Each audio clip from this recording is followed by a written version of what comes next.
Welcome to Rekha vlogs. இன்றைக்கி நம்ம சேனலில் ஹேர் கேர் ரொட்டீனில் ஸ்டெப் 2 தான் பார்க்க போகிறோம். ஹேர் பேக் எப்படி ரெடி பண்ணுறது அப்படின்னு சொல்லி அந்த வீடியோ தான் இன்றைக்கி நாம் பார்க்க போகிறோம். நான் ஒரு பாத்திரம் எடுத்திருக்கேன், சின்ன பாத்திரம். அதில் வந்து பார்த்திங்கன்னா என்னோடய முடிக்கு தேவையான அளவு வெந்தயம் சேர்த்துருக்கேன். அதுக்கப்புறம் பார்த்திங்கன்னா ஒரு கைப்பிடி அளவு பாசி பயிறு சேர்த்துருக்கேன். அதுக்கப்புறம் வந்து கருஞ்சீரகம் சேர்த்துருக்கேன். இந்த கருஞ்சீரகம் வந்து பார்த்திங்கன்னா நமக்கு இளநரை வரவிடாமல் தடுக்கும். அப்படியே ஒரு சில கிரே ஹேர் இருந்தாலுமே ஹேர் வந்து நல்லா பிளாக் ஆகி கொடுக்கும். ஹேர் க்ரோத்தும் நல்லாவே இருக்கும். இது வந்து ஒரு பாத்திரத்தில் சேர்த்து நாம் தண்ணி ஊற்றி ஒரு நைட் ஃபுல்லுமே நாம் ஊற வச்சிடலாம். நான் வந்து இப்போ நைட் 8 மணிக்கு நான் இது போட்டிருக்கேன். தண்ணி ஊற்றி ஓரமாக மூட வச்சிட்றேன். காலையில் நாம் எடுத்து பார்க்கலாம். பாருங்கள், நல்லாவே ஊறிடுச்சு. வெந்தயம், பாசிப்பயிறு, கருஞ்சீரகம் இது மூணுமே நல்லாவே ஊறி வந்துடுச்சு. ஓவர் நைட் ஃபுல்லுமே ஊறணும். அப்போ தான் வந்து நல்லா அரைக்கிறதுக்கு நமக்கு ஃபைன் பேஸ்ட்டாக வரும். அந்த ஊற வச்ச தண்ணியை நாம் வேஸ்ட் பண்ணாமல் அப்படியே வச்சுக்கலாம். அதுக்கப்புறம் வந்து பார்த்திங்கன்னா நான் வந்து இந்த இலைகள்லாம் எடுத்திருக்கேன். என்னென்ன இலைகள்னு வாங்க பார்க்கலாம். வேப்பந்தலை வந்து ஒரு 6-7 கொத்து எடுத்திருக்கேன். அதுக்கப்புறம் வந்து பார்த்திங்கன்னா செம்பருத்தி இலை, ஒத்தடுக்கு செம்பருத்தி இலை தான் எடுத்திருக்கேன். அதுக்கப்புறம் மருதாணி இலை, அதுக்கப்புறம் பார்த்திங்கன்னா செம்பருத்தி பூ வந்து எனக்கு கிடைக்கல. அதனால் வந்து செம்பருத்தி மொட்டு தான் பறிச்சுட்டு வந்தேன். நான் பறிக்கிறதுக்குள்ளே பார்த்திங்கன்னா பூ இங்கே இல்லை. அதனால் மொட்டு தான் 4 மொட்டு போட்டிருக்கேன். நீங்கள் வந்து பூ கிடைச்சதுன்னா ஒரு 4-5 பூ சேர்த்துக்கோங்க. அதுக்கப்புறம் வந்து பார்த்திங்கன்னா சோற்றுக்கத்தாழையும் நம்ம சேர்த்துக்கணும். இப்போ நம்ம ஊற வச்ச வெந்தயம், பாசிப்பயிறு, கருஞ்சீரகம் அதை வந்து நம்ம தனியாக அரைச்சி எடுத்துக்கலாம். இந்த இலைகளெல்லாம் தனியாக ஒரு மிக்சி ஜாரில் தனித்தனியாக பேஸ்ட்டாக நம்ம அரைச்சி எடுத்துக்கலாம். சோற்றுக்கத்தாழையே வந்து இந்த அளவு நான் வந்து கட் பண்ணி எடுத்துருக்கேன்.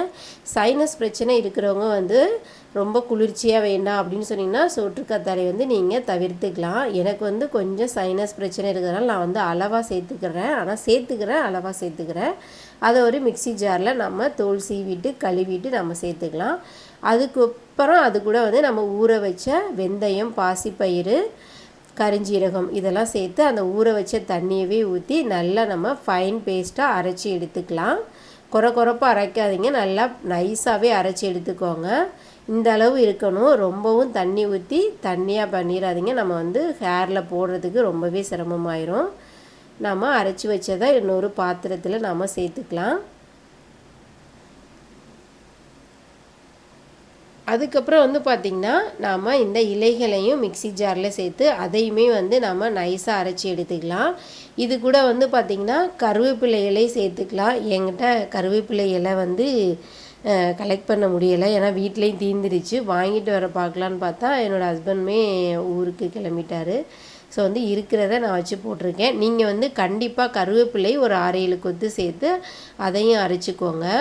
இதில் இந்த வேப்ப இலை, சோற்றுக்கத்தாழை, செம்பருத்தி இலை எல்லாமே வந்து பார்த்திங்கன்னா நமக்கு வந்து ரொம்பவே குளிர்ச்சியை கொடுக்கக்கூடியது. ரொம்ப சைனஸ் பிரச்சனை, சளி பிரச்சனை இது மாதிரி இருக்கிறவங்க வந்து அளவாக சேர்த்துக்கோங்க. செம்பருத்தி பூவுமே ஒரு 4-5 பூ சேர்த்துக்கோங்க. எல்லாத்தையும் சேர்த்து கொஞ்சமாக தண்ணி விட்டு இதையுமே வந்து ரொம்ப தண்ணியாக அரைச்சி எடுத்துடாமல் கரெக்டான ஒரு பேஸ்ட்டு பதத்துக்கு நைஸாக அரைச்சி எடுத்துக்கலாம். அந்த அரைச்ச இலை விழுதையுமே பார்த்திங்கன்னா நாம் ஏற்கனவே அரைச்சி வச்ச வெந்தயம், பாசிப்பயிறு, கருஞ்சீரகம் அந்த கலவையோடு இதை வந்து நாம் மிக்ஸ் பண்ணிக்கலாம். மிக்ஸ் பண்ணிவிட்டு எக்ஸ்ட்ரா எதுவும் தண்ணி விடாமல் ரெண்டையுமே சரி சமமாக வர்ற மாதிரி நல்லா அந்த கலவையை ஒன்றா மிக்ஸ் பண்ணிக்கலாம். ரெண்டும் வந்து நல்லா மிக்ஸ் ஆகணும். அந்தளவு வந்து நீங்கள் நல்லா கலந்து விட்டுக்கோங்க. இந்த அளவு இருக்கணும், தண்ணியாக இருக்க வேண்டாம், ரொம்பவும் திக்காக இருக்க வேண்டாம். இது பாருங்கள் கரெக்டான பதத்தில் இருக்குது. இப்போ வந்து நம்ம ஸ்டெப் 1 சொன்னது மாதிரி நல்லா குளிக்கிறதுக்கு முன்னாடி தேங்காய் எண்ணெய் வச்சு நல்லா ஸ்கால்ப்பில் மசாஜ் கொடுத்துடலாம் ஹேர் ஃபுல்லுமே. அதுக்கப்புறம் நாம் அரைச்சி வச்ச இந்த ஹேர் பேக்கை வந்து நம்ம அப்படியே லேயராக வந்து எடுத்து ஸ்கால்ப்பில், முடியில் நல்லா முடி நுனி வரைக்கும் படுற மாதிரி பார்த்துக்கோங்க.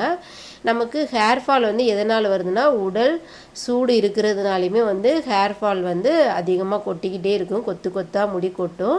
இதில் வந்து பார்த்திங்கன்னா நம்ம சேர்த்துருக்கிற எல்லா பொருட்களுமே வந்து ரொம்ப உடலோட சூட்டை வந்து தணிக்கிற பொருளாக தான் இருக்கும். நம்ம வேர்க்கால்களுக்கு அந்த ஸ்கால்ப்லாம் வந்து நல்ல குளிர்ச்சியை கொடுக்கும். அப்போ வந்து முடி உதிர்தல் வந்து கண்ட்ரோல் ஆகும். இதை வந்து வாரத்தில் 2 முறை வந்து இந்த ஹேர் பேக்கை நம்ம யூஸ் பண்ணி நல்லா ஹேர் வாஷ் பண்ணோம்னா நம்ம முடி கொட்டுறது, பொடுகு தொல்லை இந்த மாதிரி இதெல்லாம் எதுவுமே இல்லாமல் முடி வந்து நல்லா ஸ்ட்ராங்காக இருக்கும். முடி உதிர்தல் இல்லாமல் முடி வந்து நல்லா நம்ம க்ரோத் வந்து பார்த்திங்கன்னா நல்லாவே இருக்கும். வாரத்தில் 2 நாள் இந்த மாதிரி போட்டு நம்ம யூஸ் பண்ணுற சீயக்காயோ ஷாம்போ போட்டு நல்லா ஹேர் வாஷ் பண்ணிக்கலாம். அதுக்கப்புறம் பார்த்திங்கன்னா நம்ம உடல் சூட்டை தணிக்கிற அளவுக்கு நம்ம ஃபுட்டுமே அந்த மாதிரி எடுத்துக்கணும். பாடி வந்து டீஹைட்ரேஷன் ஆகாத அளவுக்கு நம்ம வந்து இன்டேக் வந்து தண்ணி நிறைய குடிக்கணும். நல்லா குளிர்ச்சியான பானங்கள், சாப்பாடு, அந்த மாதிரி கீரை வகைகள், அந்த மாதிரி பாதாம் பிசின் இந்த மாதிரி இதுகள்லாம் வந்து நீங்கள் நிறைய ஃபுட்டாக எடுத்துக்கோங்க. ஹேர் வந்து நல்லா வாஷ் பண்ணிவிட்டு இந்த மாதிரி ஒரு டவல் வச்சு தண்ணி உரிகிற அளவுக்கு ஒரு 10 நிமிஷம் விட்டுறலாம். அதுக்கப்புறம் வந்து பார்த்திங்கன்னா நாம் எப்படி நாம் தலையை துவட்டுறதுன்னு பார்த்தீங்கன்னா வந்து ஒரு பேக்கேஜ் டைப் மாதிரி நல்லா வந்து அந்த ஹேரையும் டவலோட வச்சு நல்லா அமுத்தி இந்த மாதிரி தான் எடுக்கணும். போட்டு தேய்க்கக்கூடாது. ஏன்னா வந்து முடி வந்து ஈரமாக இருக்கும்போது நம்ம ரொம்ப ஃபோர்ஸாக தேய்ச்சோம்னா முடி வந்து கட்டாக வாய்ப்பு இருக்குது. அதனால் இந்த மாதிரி நல்லா ப்ரெஸ் பண்ணி தண்ணியெல்லாம் உறிஞ்சி எடுக்கிற மாதிரி நீங்கள் ஒரு டர்க்கி டவலோ காட்டன் டவலோ வச்சு நல்லா துவட்டி எடுத்துக்கோங்க. அதுக்கப்புறம் பார்த்திங்கன்னா நம்மளோட சப்ஸ்கிரைபர் ஒரு சிஸ்டர் கேட்டிருந்தாங்க, ஹேர் ட்ரை வந்து டவல் டேப் வந்து வீடியோ போடுங்க அப்படின்னு சொல்லி கேட்டிருந்தாங்க. அவங்களுக்காக இது வந்து போடுறேன். என்கிட்ட வந்து மைக் இல்லை, இருக்கிற சவுண்டு தான் நான் அப்படியே வந்து ரெக்கார்ட் பண்ணியிருக்கேன் அந்த சிஸ்டருக்காக. இது வந்து நம்ம ட்ரெடிஷ்னல் டேப்பிங் தான். நம்ம ஆரம்ப காலத்தில் நம்ம அம்மா நமக்கு சொல்லி கொடுத்தது தான். இந்த டேப்பிங் தான் நானும் யூஸ் பண்ணி அப்படியே வந்து முடியை வந்து காய வைப்பேன். ரொம்ப நேரமும் இந்த டேப் கொடுக்க வேண்டாம். ஒரு 4-5 டைம் கொடுத்தாலே போதும். ரொம்ப நேரம் கொடுத்தோம்னா இதுலேயும் வந்து முடி உதிர்தல் வரும். ஒரு 4-5 டேப் மட்டும் கொடுத்துக்கோங்க. அதுக்கப்புறம் பார்த்திங்கன்னா நம்ம வந்து ஹேர் வந்து ட்ரை பண்ணுறது தான். நீங்கள் வந்து ஹேர் ட்ரையர் வச்சுருந்தீங்கன்னா அது யூஸ் பண்ணிக்கோங்க. அது ரொம்ப ஹீட் ஆகாமலும் பார்த்துக்கோங்க. நான் வந்து டேபிள் ஃபேன் வச்சு தான் என்னோடய முடியை நல்லா காய வச்சு எடுத்துக்குவேன்.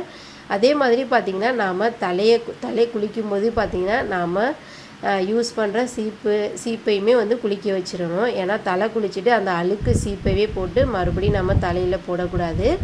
வந்து ஹேர் நல்லா காஞ்சதுக்கப்புறம் தான் நம்ம அந்த பற்கள் இடைவெளி அதிகமாக உள்ள சீப்பை பயன்படுத்தி சிக்கலாக நம்ம எடுத்துக்கணும். சின்ன பல்லை வச்சு எடுத்தோம்னா முடி வந்து நிறைய உதிர்தல் வரும். ரொம்ப ஈரமான டைமில் வந்து முடியை வந்து சிக்கெடுக்காமல் நல்லா காஞ்சதுக்கப்புறம் ரொம்பவும் ட்ரையாக இல்லாமல் பதமாக இருக்கும்போது சிக்கெடுத்து நம்ம வந்து ஹேர் கோம் பண்ணிக்கலாம். இதான் என்னோடய ஹேர் கேர் வந்து ஸ்டெப் 2. இந்த வீடியோ வந்து உங்களுக்கு ரொம்பவே யூஸ்ஃபுல்லாக இருந்திருக்கும் அப்படின்னு சொல்லி நான் ரொம்பவே நம்புகிறேன். ஸ்டெப் 3 என்னென்னு அடுத்த வீடியோவில் பார்க்கலாம். என்னோடய சேனலை சப்ஸ்கிரைப் பண்ணி சப்போர்ட் பண்ணுங்கள், ஃபாலோ பண்ணுங்கள்.